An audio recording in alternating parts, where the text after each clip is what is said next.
براكانم بشي دومي حديثك في غنبري خو عليه الصلاة والسلام فرموي والنار مثل ذلك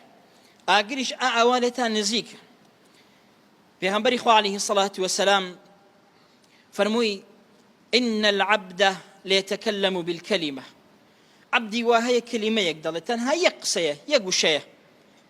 يكلميك لا يلقي لها بالا جوي بينادا بلام أو كلمة من سخط الله لتربوني خواي پروردگار دا خوا بم كلمة لي تورد به دمري دقاتو بخوا خوا هر لي توري لسعن كلمة سبحان الله للروايات يكتر فرموي ويبقى في النار 70 خريفة حفتا صال لأقري جهنم دسوتي بهو يكلمة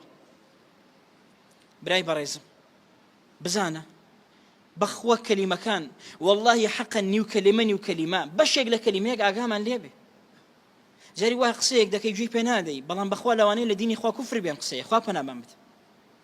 کەلیمەیەک دەڵێ قسەی عەسڵەن گوێی پێ نادەی بەڵام ئەم کەلیمەیە دەبێتە هۆکاری تووڕەبوونی خوا لێت